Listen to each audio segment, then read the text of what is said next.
Hey, welcome in, everybody. Good Saturday morning to you. It's John Dickinson and Greg Silver. It's Just Dubs with JD here on KMBR, the sports leader.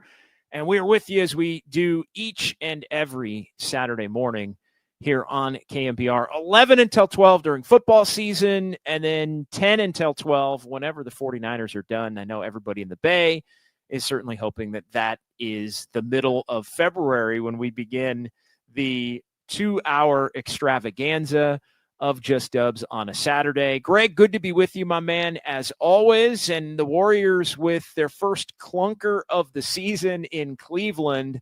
Wow, was the first half of that game ugly.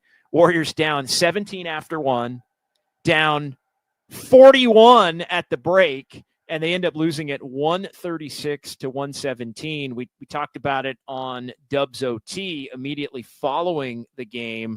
Just the first all systems fail for the Warriors of this young season now, 7 games in, but still 7-2. Yeah, and like we kind of chopped it up on a little Friday post game with an ugly game.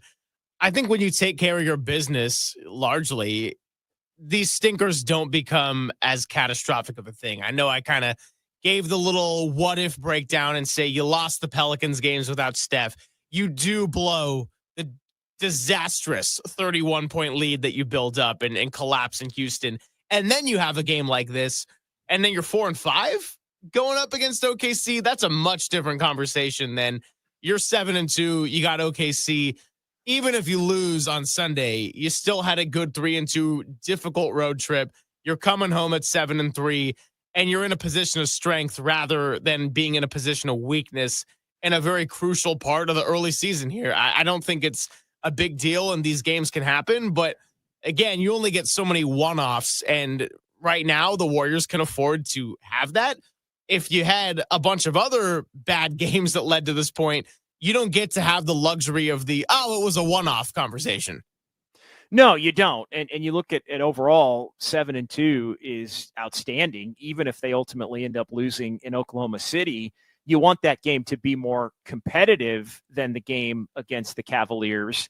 But even if you drop it, it's a 7-3 start with 7 of the first 10 away from Chase Center and some pretty difficult opponents when you look at Boston, Cleveland, and Oklahoma City combined and consecutively over the back stretch of the road trip. So, yeah, I think you look at how everything has shaken out to this point. The Warriors needed to get off to a really good start. I thought schedule bedamned, home or away bedamned, 7 out of 10. That's fine. There were some winnable games in there. You're playing Portland and Utah and Washington among those 7 road games. Houston's been a team that the Warriors have dominated. They were able to win and get up 31 before holding on in overtime without Steph Curry to keep their head-to-head ownage going of the Rockets, even though that game a week ago got a little dicey for them down the stretch. And so they've been able to handle their business and then go into Boston in a game that was an early season showdown,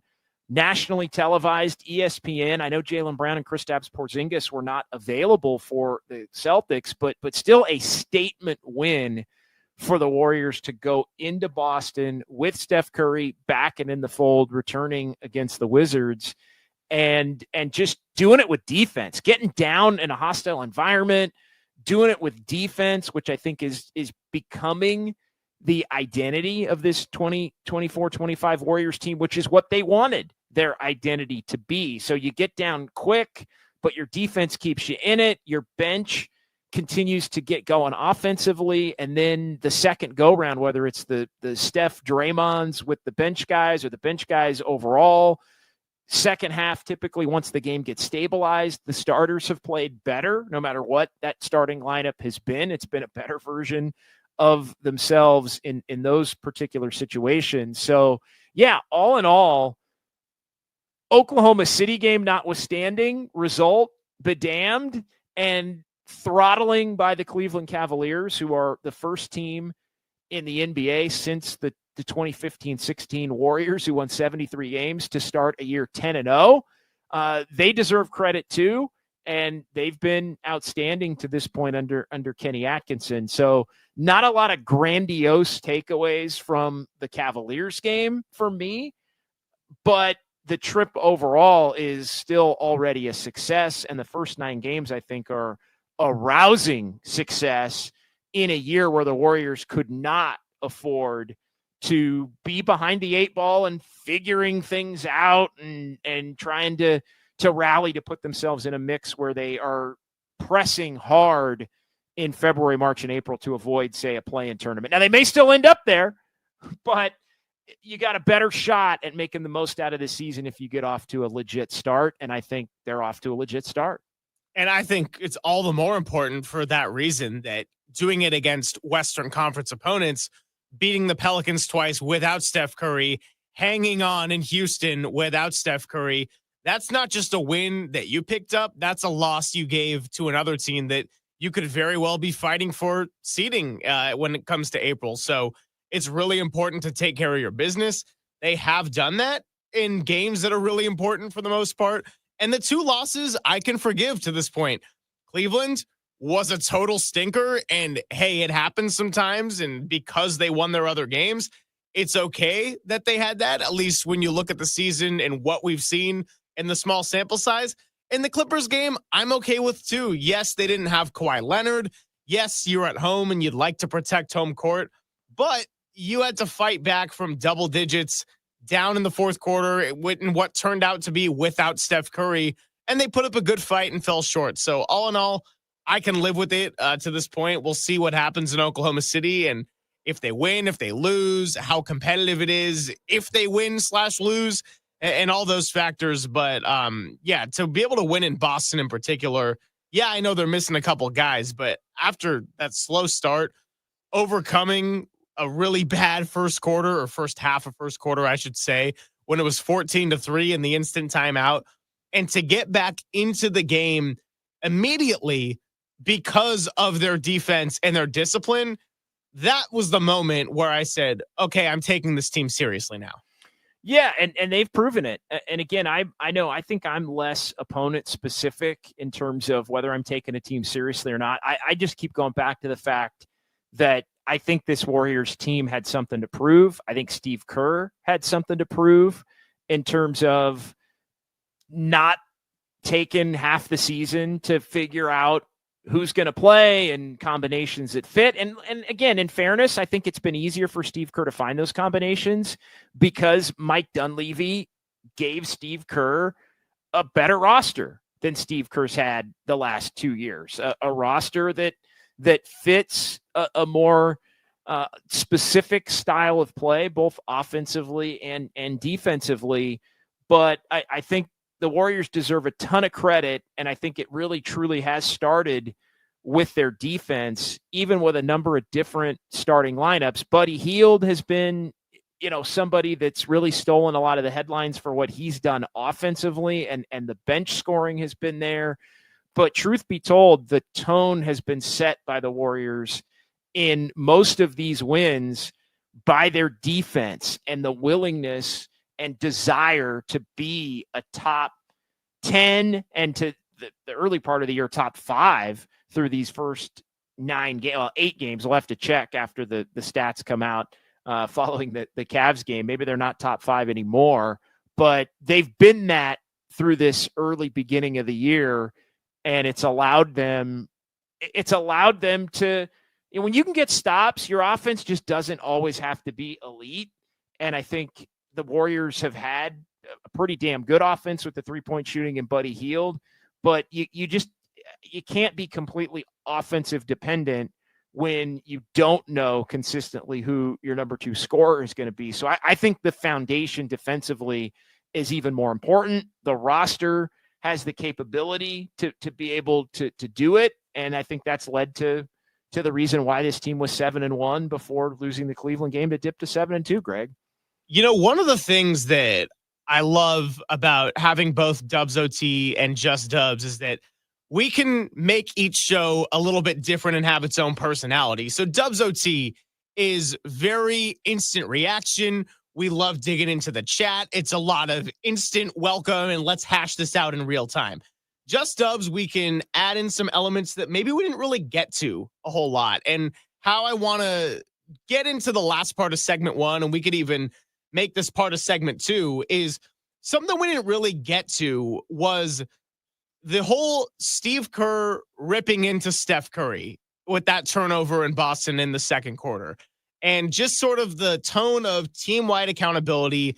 Even the greatest of players is going to get yelled at by everybody. And then Steph Curry also being on the same page saying, I want to be coached just like everybody else. That was a moment that made big headlines, and Anthony Slater wrote a really good piece about it in The Athletic. After the fact, that made some big headlines because not only did the Warriors come back and win that game, and therefore it was a nice headline, but it also helped turn the game where Steph and Draymond have come out and said, we know that a lot of turnovers are going to fall on our shoulders, but we're not a team anymore that has prime Steph, Draymond, Klay Thompson, Andre Iguodala, and Kevin Durant, where we're going to be so darn good that these mistakes are going to get covered up. There's a section of accountability there that is making this team good. And we've seen that when everyone's locked in, there is a real ceiling to be hit. However, there is a real floor to get hit hard when it's like they don't have it and they're not bringing it, as we saw in the Cleveland game. Well, you said it. It's accountability. I mean, that was the word that I was going to. And if Steve Kerr can hold Stephen Curry accountable, then he can hold the entire team accountable. And I think the last couple of years, there has been a lack of accountability, going all the way back to the Draymond Green punch of Jordan Poole. If you go back to 2 years ago, I mean, Draymond was really never held accountable for that. And I think it set the course of that team off from the beginning that year. I think the veteran players on that team, the championship players on that team, got off to some pretty bad starts. They let some games slip, and against some pretty bad teams early. And that, there was I think, that team came out, not to go all the way back, but that team came out that year and kind of was going through the motions. Championship hangover, defense optional, just, going to win games with offense. And then they had a lot of young players that they were expecting more from that year in terms of depth and the ability to really help the veteran guys. But the veteran guys, and Draymond with the punch, and the way that they lost some of those games early when it was the veterans who were really, for the most part, not playing well, and making it harder for Steve Kerr to mix in the young players and develop them because their whole season got behind the 8 ball. So I think but it all started with accountability for Draymond, accountability for some shabby play among the Warrior veterans.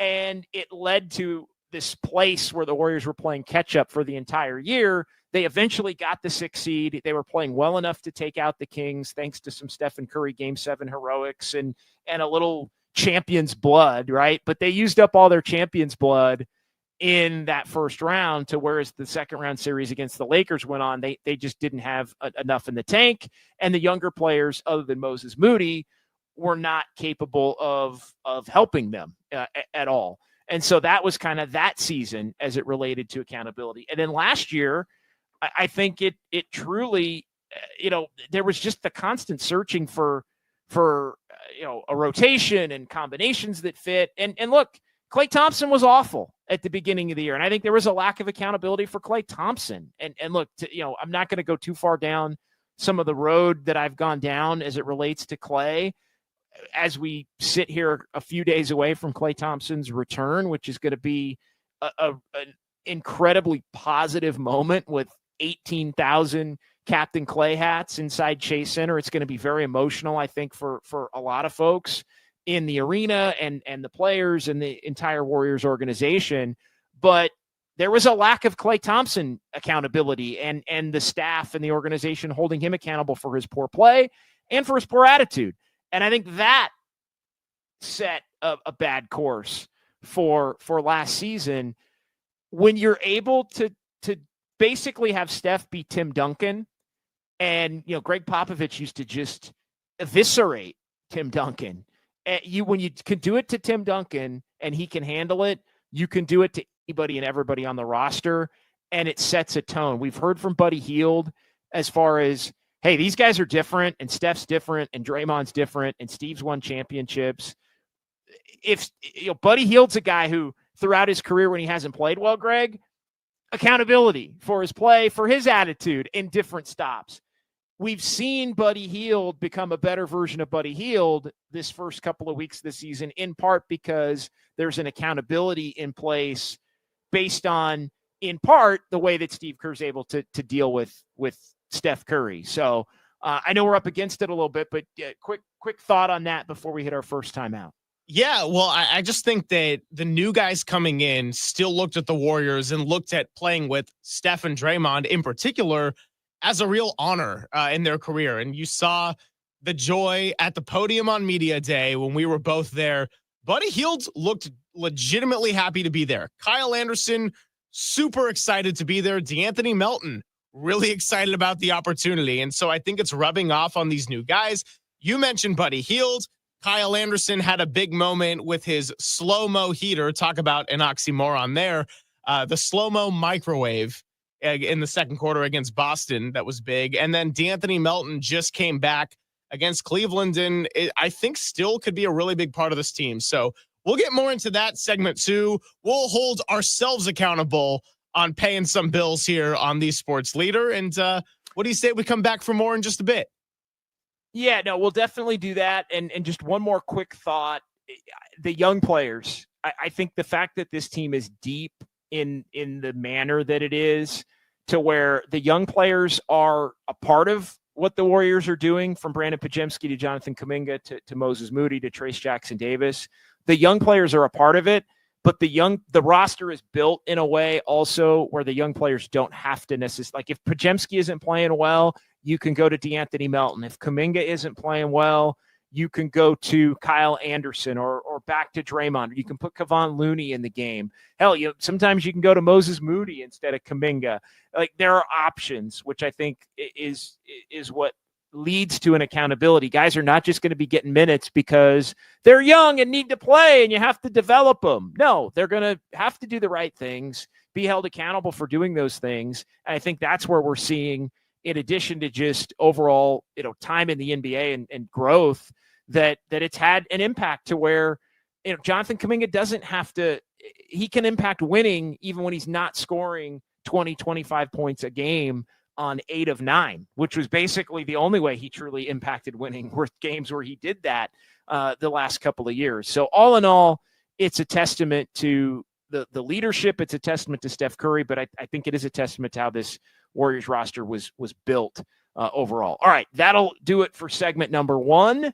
We'll come back. We'll get into more of that. We're also going to get into the statement went over the Celtics, but a conversation about the Warriors' depth and just where they truly sit at this point in terms of being a contender, and that push and pull that's going to be there, the tug of war about what did the Warriors do as the trade deadline approaches. That's right. We're a little over 2 weeks into the year. We're 3 months away from the trade deadline, but the Warriors' hot start has the rumor mill churning. That is all straight ahead. It's KMBR 104.5 and 680, the Sports Leader.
All right, welcome back.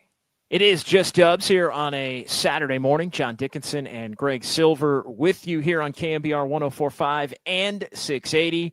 Warriors are 7-2. They got drilled by the Cleveland Cavaliers in Cleveland Friday night. Back at it in Oklahoma City on Sunday. And, of course, we're going to have Dubs OT for you on KNBR, actually on the YouTube stream only immediately following that one. The Niners are playing an early morning game here on the West Coast, 10 a.m. Sunday, which means we got a little Sunday night football on Sunday, and we're going to be kicked over to the YouTube only. So, yeah, join us on YouTube for Dubs OT following another big-time test for the Warriors here to begin the year and close out this stretch of 7 of 10 away from Chase Center to begin the year, and Oklahoma City right up there among the best teams in the NBA. 8-1 start after their Friday night blowout victory at home against Houston, and the Suns are 8-1.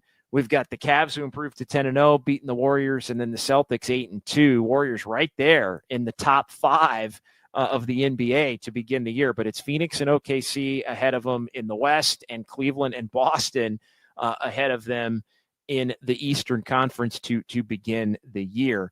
Let's get into, we were talking about accountability.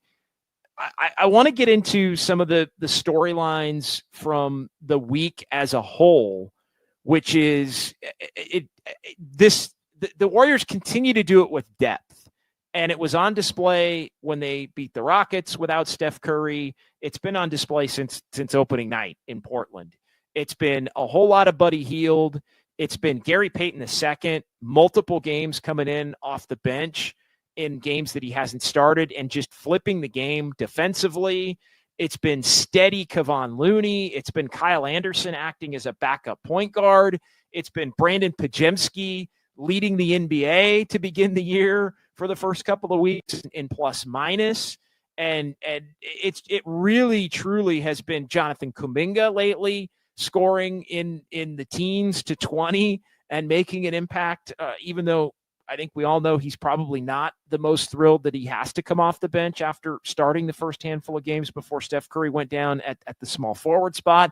But Kuminga's been highly productive since being moved to the bench. So I'm just looking at the two deep plus a little bit for the Warriors.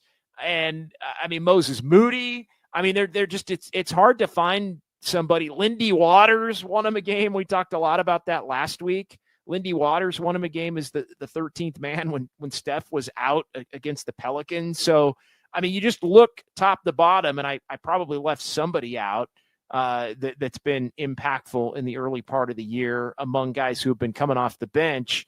But I guess the question is, Greg, and this is what I want to get into here, is winning the way that the Warriors have been winning, with the depth being such a huge part of it, is that sustainable? How sustainable is it for you? It is sustainable, absolutely. And it comes back and really starts with defense. It's kind of always started and ended with defense, even at the height of the dynasty. Yes, it's the greatest shooting backcourt you've ever seen. Steph and Kevin Durant, one of the greatest duos you've ever seen play together, even in just that small sample size of 3 seasons, because as long as they were healthy, nobody was coming to beat them, truly. But defense now, you need it. It was a luxury to have, and it started and ended with defense. It was the unsung hero of the dynasty, but really 2022, and if they're going to be anything here in 2024-25, it's got to be defense. You need it. And because of how they've played defensively, and yeah, tonight, or rather the Cleveland game, I should say, we're in a little time warp here, as you got to be in Tampa Bay here in this Saturday. But Cleveland, that was not great defense. They didn't have it that night. Every other game, I've been pretty impressed with the defense, and that includes their loss against the Clippers. I don't think defense has really been a problem up until their stinker against the Cavs. So, I do take it seriously for that reason. I don't know if it's sustainable in terms of winning multiple playoff series, because I think that you look at the best teams in the NBA, the best playoff teams have at least 2 stars on the roster. The Warriors don't. but is it sustainable to get out of the play-in tournament and be a legitimate force in the regular season? Absolutely. Yeah, I think it is regular season sustainable. I think that I firmly and wholeheartedly believe that it is regular season sustainable. I don't think it's playoff sustainable. And I think it's matchup specific. And look, I do think it, at least for a first round, can, because the Warriors have a multiple championship tested future Hall of Famers in Steph Curry and Draymond Green and a head coach that's along those lines in Steve Kerr. So I do think the Warriors, kind of like they were able to do it in 2022 or 2023 against the Kings when they won that series. I think they could win a game against win a series against a relatively inexperienced team based on their championship guile and elite defense and ball movement and just, but it also, I think, would take a massive Steph Curry led output in multiple games to get it done, which I do think he still has shown himself to be capable. I'll give you another reason why I think the regular season component could play to them winning a playoff series. And it's just the fact that, I mean, we look at even the first couple of games, Steph didn't play 30 minutes before he went down. He didn't play 30 minutes in the game that he went down in against the Clippers either, but then he misses a couple of games, misses 3 games, comes back, and the Warriors are in control in DC. Like, they're just, I mean, there's been really one game this year where he's really had to be taxed at a big time level, and it was the Boston game. So, and Draymond's minutes have, for the most part, been in line with that. So as I look at it, I think the fact that Steph and Draymond are, if they're able to be relied on less than they've needed to be these last couple of years, because this team is on some nights just going to be hot enough and play good enough defense to win some blowouts against some lesser opponents. Guys are going to be able to rest. And I also think it's just, you can just naturally, even if guys are playing and the games aren't blowouts, be able to limit minutes of Steph and Draymond specifically, to where they're going to be fresher in theory over the final month and a half, 2 months of the season. And that means they're going to be fresher in theory in the middle of April and the end of April, when you're trying to actually win that playoff series. So I think it works hand in hand, Greg. I really do. Yeah, I think that's a fair point and a good way to look at it too, because you don't want to be looking through the Warriors' entire season with this idea of, oh, well, this is a good regular season thing. Like, you know, the end goal here is that they get the 4 seed and can get some home court advantage of the playoffs and maybe win a series. It's like, no, come on. Like, nobody knows. Like, we all know that fans don't function like that. Even us covering the team, that's not a fun way to look at the team as you go through the season. If that's your end goal, is some kind of milestone or a marker on the seeds. And I agree with you that I do think they go hands in hand. And because of the consistency and identity, I've just seen enough of a ceiling now sparked by their defense that has me believing they're not going to be the easiest out for a lot of teams. Last year, I didn't feel that way. I felt like they had to make a lot of shots down the stretch if they wanted to get by against, you know, any caliber opponent, really. And that's also where getting off to a good start matters, because the less you are forced to chase wins throughout the early and middle part of the year, if you can keep your season basically on schedule, meaning it doesn't feel like you have an uphill climb, that you're in that mix the whole year. Like, I think a goal for the Warriors would be try to be good enough to where you're just in the top 6 the whole year. Try to just be, you know, and maybe you dip because other teams are playing well or you have a rough stretch. But I just look at where things are now, and look, there's a lot of good teams that, you know, I think, you know, Dallas is 5-4 as we sit here. And, you know, they're in that 9 spot right now. I think Memphis has improved. The Lakers are 4-4. I think they think they're better. But you look at the top 6 right now in the Western Conference as we sit here. It's Phoenix, it's OKC, it's the Warriors, and then Minnesota and Denver are 4th and 5th, and Memphis is 6 and 4, and they're 6th, right? And so you've got this Memphis, Lakers, Rockets, Clippers, Mavs, Kings basically are like 6 to 11 right now, and I think all those teams are capable that I just mentioned in their best version of themselves of making the playoffs. I think all of those teams are capable of being top 8. Play-in is going to factor in that for some of those teams. But if you look at the top 5 specifically, and I think Dallas gets back into the conversation, if you're the Warriors, you would love to live all year in that group of Phoenix, OKC, Minnesota, Denver, Dallas, who I think everybody would have predicted, maybe not quite Phoenix, but those other 4 would be the top 4 in the West. So that still means there's 2 spots in that top 6. If you can be one of those teams, maybe with Phoenix, as it looks like right now, and keep the Lakers and the Kings and the Clippers and the Rockets and maybe the Grizzlies down there competing for the 7 to 10 spots, that goes a long way toward giving yourself that best chance to be able to win a playoff series or multiple series. So I think getting off to the good start allows for the depth and all of that to make it more sustainable. All right, let's get a quick timeout. I want to get into a couple of things coming up in the final segment. Are the Warriors contenders right now, title contenders? And I think we know the answer to that, but I think the bigger question is, what would it take for the Warriors to become a contender? Can they do it without making a big trade?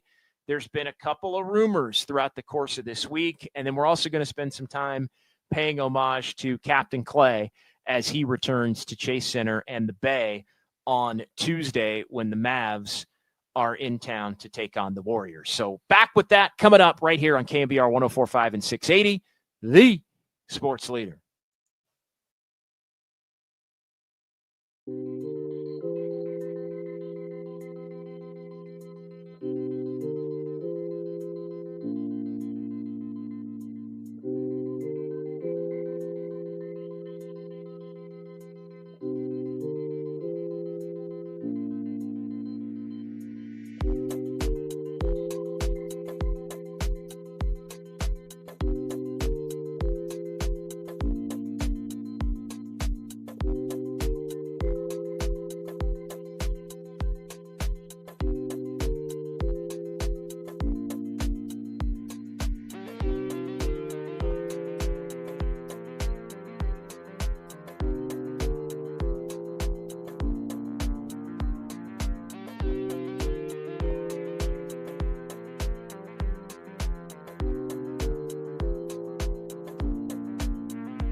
All right, welcome back. Final segment, Just Dubs here on a Saturday. KMBR, the sports leader. John Dickinson, Greg Silver with you as always. We do this every Saturday morning here on KMBR from 11 until noon. We got the 49er forecast and then Just Dubs with JD and Greg Silver here on KMBR. And whenever the 49er season is done, again, we're hoping it's basically the All-Star break, right? I know that's what 49er fans in the Bay are hoping, is that it's that week after the Super Bowl, which just happens to be the week of the NBA All-Star game. So that'd be a hell of a first Just Dubs 2-hour extravaganza, probably over at Harmonic, to be perfectly honest, for the 2025 NBA All-Star game, which is going to take place at Chase Center this season. But our final segment here, Greg, and we teased it before the break.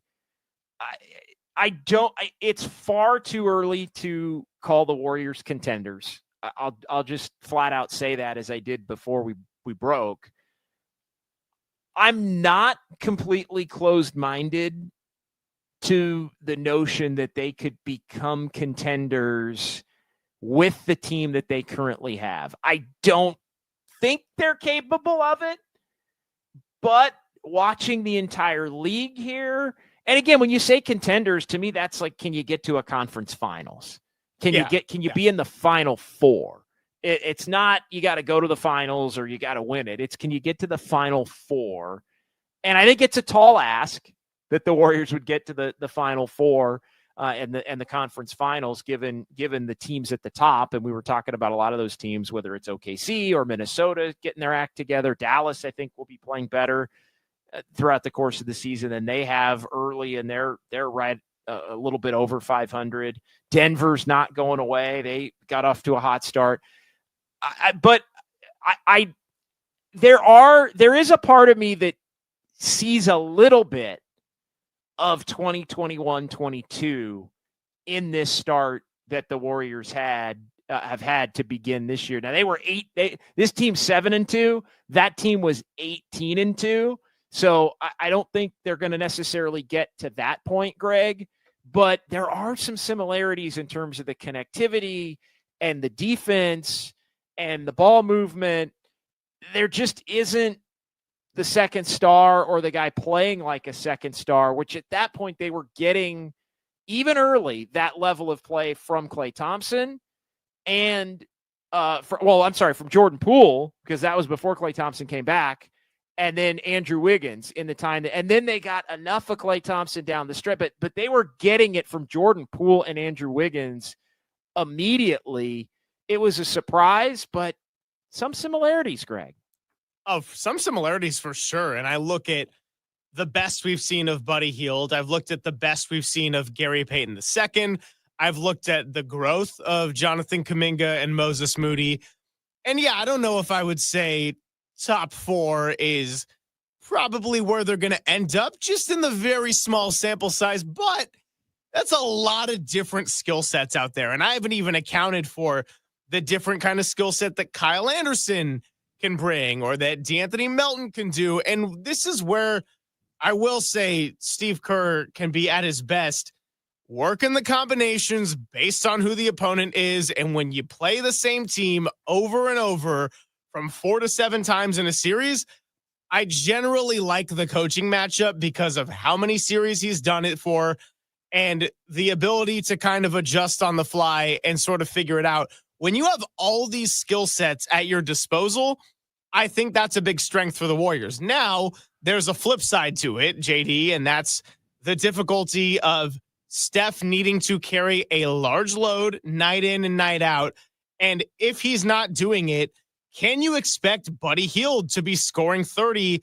And if it's not one of those two, where are you really turning for all that offense? I mean, I think Kuminga's capable of being a guy to chip in a good 20 or something. But again, if he's your lone scorer for the night, we've kind of seen what that looks like for the Warriors, and usually they're not on the good end of it. That's not to say that Kuminga's skill set is not welcome or that he's not capable of it, but I don't think that's a very realistic ask either.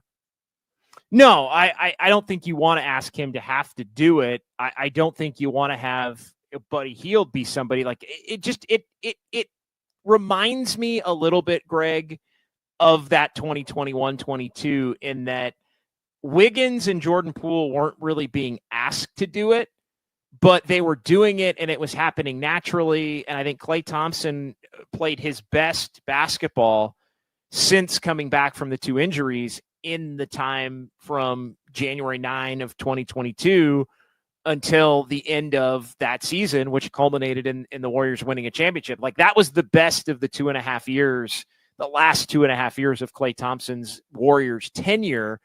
But you weren't really demanding it from him either, considering the two, even though he, I think, was one of the 3 guys who provided it with JP, Jordan Poole, and Andrew Wiggins. So again, I don't know that the Warriors quite have it, but it's worth monitoring as this team gets off to the start as to whether or not that winds up being sustainable.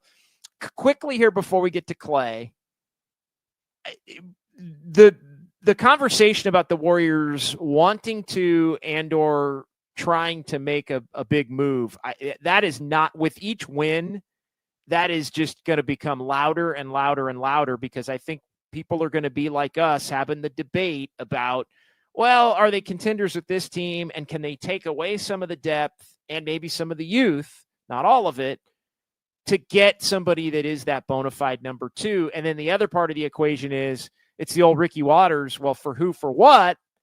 But it's also a matter of, and I can already hear Steve Kerr talking to Mike Dunleavy about how much he loves this team and how great the chemistry is, and they all like each other and doesn't want to do anything to screw that up. Like that, there is a fine line the Warriors are going to have to balance as Giannis's name continues to come up, with the Bucks being in shambles, and Jimmy Butler's name has been brought up here within the last week as to whether the Warriors would be open to potentially making a move. I think with every win, there will be a video clip or a report about the Warriors' interest in still looking to do something big.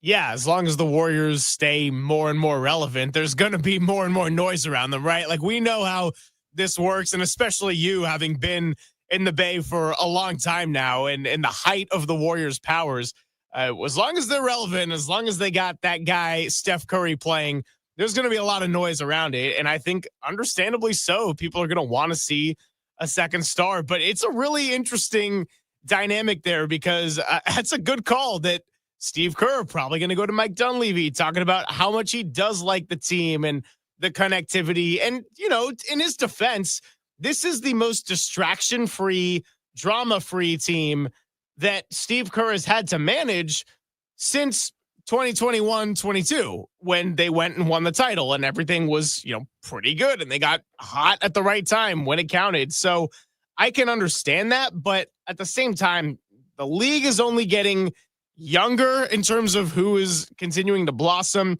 I think last playoffs was a really profound illustration of that, when you saw a lot of the older stars get bounced out pretty convincingly in the first round. And then looking at the West in particular, you had Luka, you had Anthony Edwards, you had Shai Gilgeous-Alexander in the Thunder, and it did kind of feel like this changing of the guard. So yeah, I don't know when it comes to April. Now you got all these younger teams who, by the way, have a year of playoff experience, and it's not just, well, they're going into this for the first time and they might fold. All right, final couple of minutes here. Klay Thompson going to be back at Chase Center for the first time, going up against the Warriors Tuesday night, and the Warriors are doing something very cool.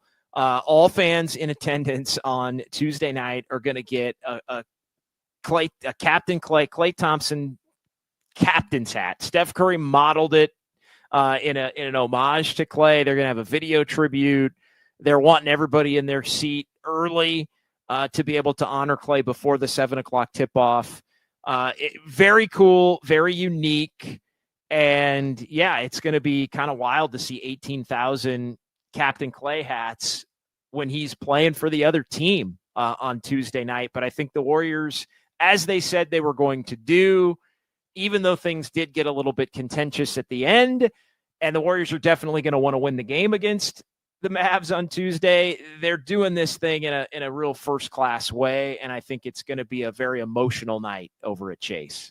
Oh, yeah, I'm so looking forward to it for everybody who's either watching it on TV or fortunate enough to be out there at the game, or at the very least go say hi to JD for Dubs OT in Thrive City at Harmonic Brewing. But yeah, it's going to be huge. I think you got to just step back, especially now that he's not a Warrior anymore, and take it all in perspective. How many games they were on the brink of losing, probably should have lost, probably spoiled a lot of people in the Bay Area for, that Klay Thompson was a major, if not the biggest component for why the Warriors went over the top. And I don't want to hear anything about Clank. I don't want to hear anything about his bad attitude toward the end of the year. This is a day to go and celebrate a guy that is responsible for one of the greatest runs that any team will get in any sport. Most NBA franchises don't get what the Warriors had for a decade plus in those 4 championships. So